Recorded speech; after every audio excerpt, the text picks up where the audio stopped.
à remercier vraiment tout le monde. C'est un très très gros travail. Madame la vice-présidente. Oui, nouvelle étape aujourd'hui. Et en effet, hier, on a fait la dernière réunion publique, 33e réunion publique. C'est depuis février qu'on a fait le tour de toutes les communes pour ces réunions publiques sur le PLUI. Je rappelle 2015, le vote de validation de la procédure du PLUI. Et là, on en est en 2023. Donc, étape 33e réunion hier de réunion publique. Et aujourd'hui, donc, débat sur le PADD. Donc, le PADD, c'est un document qui est essentiel pour le PLUI parce qu'il définit les objectifs des politiques publiques. Et donc, il établit le cadre auquel s'établit le règlement écrit et les pièces graphiques du PLUI. Notre objectif, il est clair, c'est le rééquilibrage du territoire pour une répartition équilibrée de la population, mais aussi tout le pôle économique sur l'échelle du territoire métropolitain, pour ne pas que ce soit la ville-centre qui absorbe toute cette tension démographique. Et ce développement, évidemment, il doit être soutenable pour le territoire. La croissance à l'infini, ce n'est plus possible. Et donc, il faut qu'on réponde aux enjeux de souveraineté alimentaire, les enjeux de dérèglement climatique et de déclin de la biodiversité. Ces objectifs, nous les avons déclinés en 6 grands axes, 6 orientations. Révéler le grand parc métropolitain, se préparer aux défis climatiques, encadrer la croissance démographique, construire la métropole du quart d'heure, affirmer une métropole créative et innovante et enfin maîtriser la consommation foncière.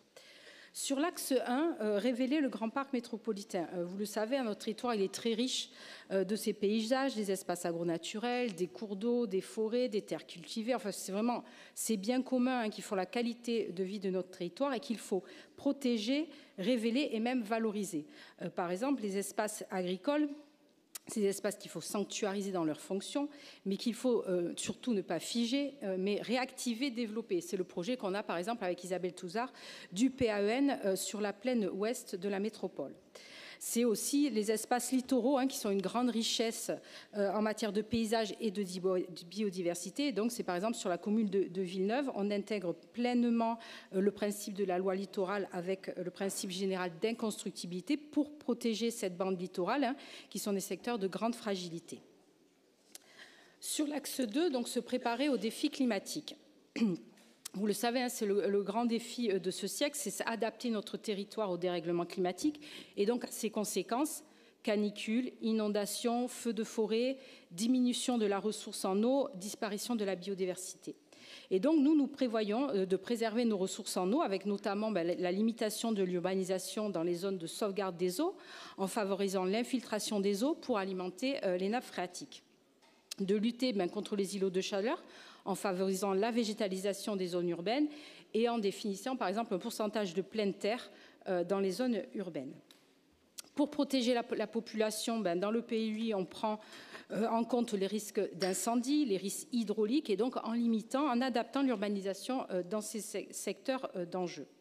Ensuite, pour lutter contre la crise énergétique, dans le PLUI, on a donné un objectif de production d'énergie renouvelable, donc en privilégiant le déploiement sur les toitures, par exemple avec les panneaux photovoltaïques. Ensuite, nous avons fait le choix sur les centrales photovoltaïques de ne pas empiéter sur les terres agricoles. Et donc, sur ces centrales de photovoltaïque, nous avons ciblé des secteurs qui sont dégradés, comme les délaissés d'autoroutes, les anciennes décharges ou les anciennes carrières. Sur l'axe 3, encadrer la croissance démographique.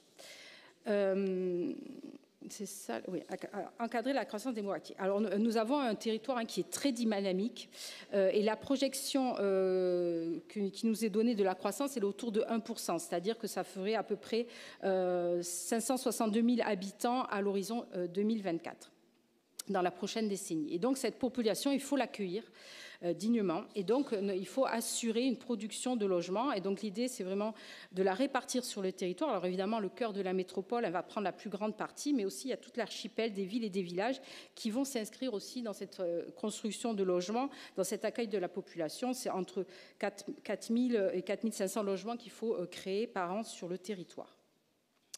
Sur notre territoire, il faut savoir aussi que c'est 54% des personnes qui sont éligibles au logement locatif social. Et donc, c'est une première aussi. Dans ce PLUI, c'est toutes les communes sans exception qui vont avoir cet objectif de création de logements sociaux, donc 30% pour toute nouvelle construction. Alors, le palier est un peu différent par commune, mais c'est à partir de construction de 600 mètres carrés.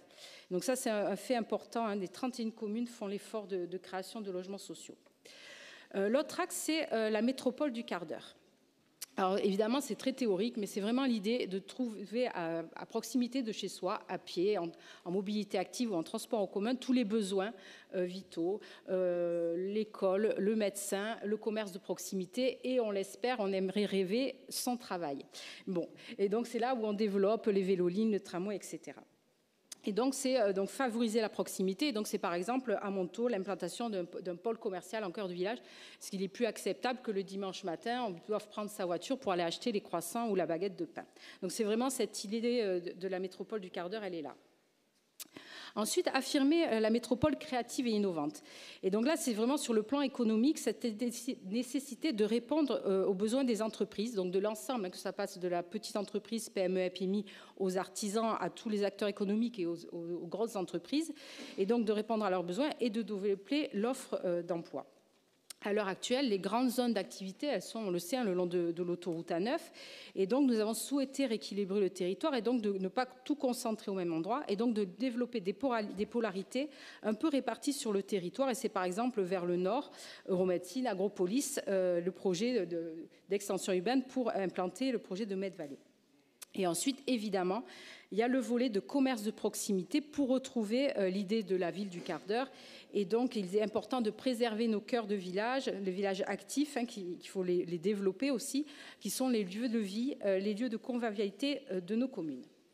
Et ensuite, il y a le dernier axe, s'inscrire dans la trajectoire de la maîtrise de la consommation foncière. Alors là, c'est le volet, évidemment, le plus important de ce PADD. La consommation des espaces naturels et agricoles, elle reste un enjeu fort sur notre territoire parce qu'il faut concilier la préservation des ressources et la réponse aux besoins du territoire. Entre 2010 et 2021, ce sont 700 hectares d'espaces naturels et agricoles qui ont été consommés. Et ce développement à l'infini, il n'est plus souhaitable, il n'est plus possible. Et donc, nous nous sommes donné comme objectif cette trajectoire de diminution de la consommation foncière et nous sommes donnés comme objectif en début de mandat de moins 25%. Ça passe par plusieurs leviers.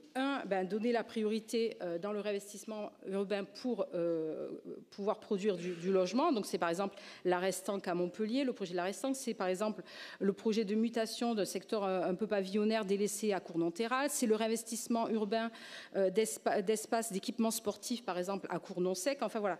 Nous avons beaucoup de projets de réinvestissement urbain sur la métropole.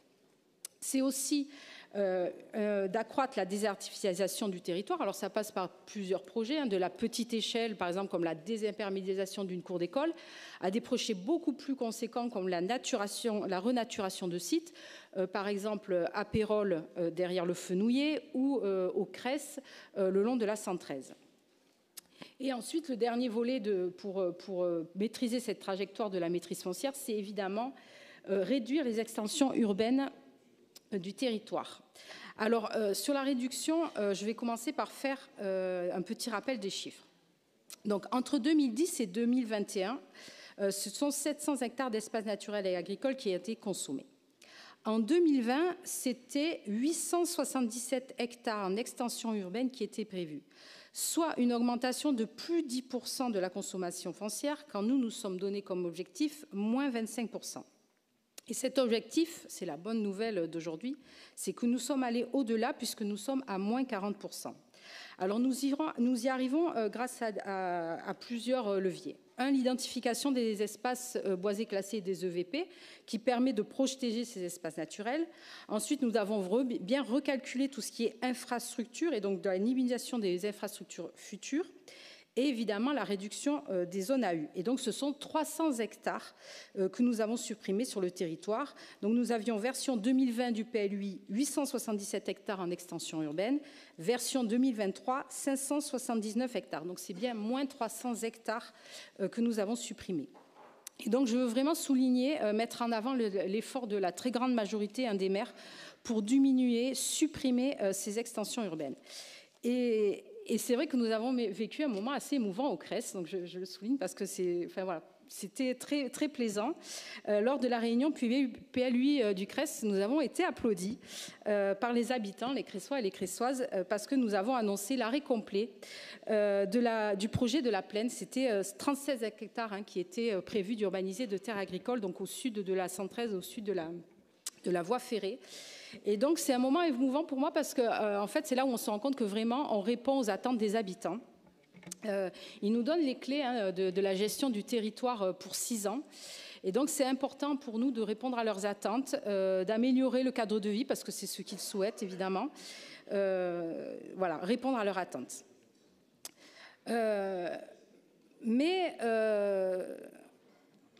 Je sais la difficulté, la pression que subissent les maires de la part des aménageurs, des promoteurs, des propriétaires fonciers, et je sais la difficulté juridique et financière de stopper les projets déjà engagés. Mais je ne peux pas, en tant que vice-présidente, mettre en difficulté la métropole. Et donc, je suis obligée de vous alerter, de vous signaler les sanctions que nous risquons si nous n'allons pas au-delà de ces 40% d'artificialisation des sols. Quels sont les risques? Un avis défavorable de la région, car nous serons non conformes aux objectifs du SRADET. Un avis négatif de l'État, car nous serons non conformes à la loi climat-résilience. Et donc un avis défavorable du commissaire enquêteur. Un PLUI qui ne tient pas juridiquement, je rappelle la date limite, si nous n'approuvons pas le PLUI en 2026, en 2027, ce sera aucun permis de construire qui ne pourra être livré sur aucune commune de la métropole. Et donc, il faut encore, je suis désolée de vous le dire, faire des efforts. Et donc, au-delà de la loi climat-résilience, au-delà du SRADET, on a ce devoir de répondre aux attentes des habitants de cet objectif qui est très clair de leur demande, de garder notre territoire à taille humaine, que notre territoire reste un territoire à taille humaine. Il faut qu'on cesse cette croissance du territoire, ce grignotage des terres agricoles. Il faut que le développement de notre territoire soit soutenable pour nos ressources. Quand on remplit le Lez avec les eaux du Rhône, voilà, est-ce que nous ne sommes pas déjà allés au-delà des ressources de notre territoire? Et donc la question posée n'est pas comment répondre à l'estimatif de croissance de l'INSEE, mais quelle est la capacité d'accueil de notre territoire, que je mets au débat. Merci Madame la Vice-présidente. Donc ce document a été présenté dans les réunions communes, a été aussi débattu dans l'ensemble des conseils municipaux, puisque c'était la